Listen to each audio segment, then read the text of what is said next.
రాష్ట్ర ప్రభుత్వం తమ న్యాయమైన డిమాండ్లను పరిష్కరించాలని కోరుతూ రిమ్స్ జూనియర్ డాక్టర్లు చేపట్టిన దీక్ష రెండో రోజుకు చేరుకుంది. స్టైఫండ్ రెగ్యులర్గా ఇవ్వాలని కోరుతూ ఆదిలాబాద్ పట్టణంలోని సూపర్ స్పెషాలిటీ ఆసుపత్రి ఎదుట జూడాలు తమ నిరసనను కొనసాగిస్తున్నారు. ఈ సందర్భంగా జూనియర్ డాక్టర్ల సంఘం అధ్యక్షుడు సందీప్ చారి మాట్లాడుతూ డాక్టర్లకు పని ప్రదేశాల్లో భద్రత కల్పించాలన్నారు.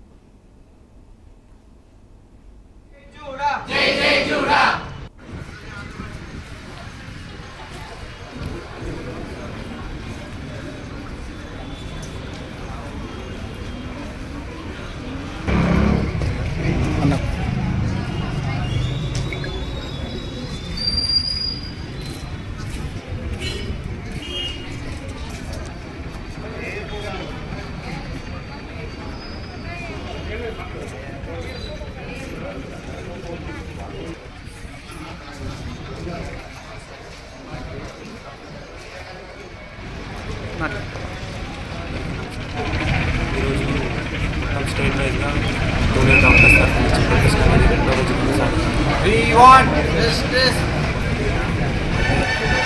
ప్రొటెస్ట్లో భాగంగా కొన్ని డిమాండ్లు దిగారు. స్టైఫండ్ క్రమబద్ధీకరణ, ఒకటి హాస్టల్ ఫెసిలిటీస్, హాస్పిటల్ ఫెసిలిటీస్ కానీ నిన్న హెల్త్ మినిస్టర్ గారితో చర్చలు జరిగాయి. కొన్నింటిలోకి ఎరువులు వచ్చాయి, కొన్ని రాలేదు.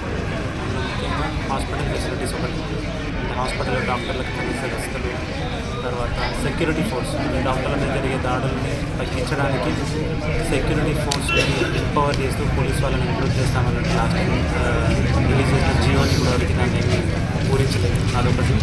తర్వాత హాస్టల్ ఫెసిలిటీస్ చాలా మెడికల్ కాలేజ్లో, కొత్త మెడికల్ కాలేజ్లో కానీ పాత మెడికల్ కాలేజ్లో కానీ పీజీసీకి పెరుగుతున్నాయి, ఎంపీసీకి పెరుగుతున్నాయి.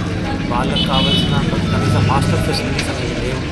అది దాని ప్రాబ్లం వల్ల ఇక్కడ చాలామంది బయట పోయి చెప్పుకోవడానికి ఇబ్బందులు పడుతున్నారు. సో ఇలాంటి డిమాండ్స్ అనేది ఇంకా పూర్తి కాకపోవడంతో మేము స్ట్రైక్ అనేది కంటిన్యూ చేస్తున్నాము. సో తదుపరి కాల్ ఏంటంటే స్టేట్ బ్యాంక్ నుంచి మా డిమాండ్స్ అనేది కంప్లీట్గా క్లియర్